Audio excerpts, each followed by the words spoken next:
النبي صلى الله عليه وآله وسلم ما إسراعيان هدو نينكو ريدو لبي الصدح ودهو ومثل خلافيه وهي وحاسي حوق بدن انت كل ان غرانيو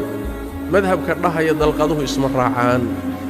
sidaas daraadid haduu saddex yiraahdo hal dalqad baa laga soo qaadaya haduu laba yiraahdo hal dalqad baa laga soo qaadaya markiiba hal dalqad baa dhacaysa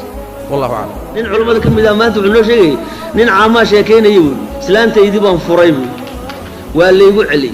haddana waan furay waa leeygu celi haddana waan furay waa le saddexdii markaan dhaafiyay baan haddana furayo markaasaan sigis baan tagayo markaasaa la yiri waxba kaama furno haddana waan soo kacay 12 baan imaado waxa la yiri waxba meesha kuma yaala yaa la yiri marka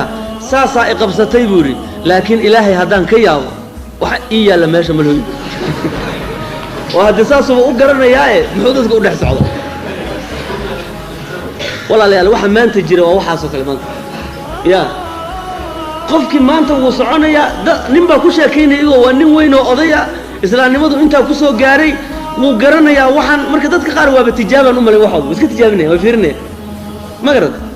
marka wuxuu leeyahay saasa la ifido waxba kaama furnaa leeyiri xaqana waxa la soo waxba iga meeyay laakiin haddaan ilaahay ka baqo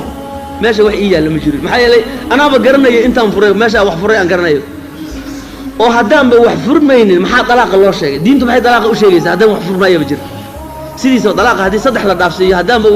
wax furmayo ma jirin oo weligood uu naagaha lagu noqon karo maxaa loo leeyahay waxba la furaya ya fa imsaakum bil ma'ruf aw tasriihun bi ihsan muxuu ilaahay u leeyahay ina dumarka si wanaagsan u haysataan iyo si wanaagsan inaad u sii deysaan maxaa loo leeyahay sii deyn ma jirta maanta wax sii deyn leeyahay ma jirta ya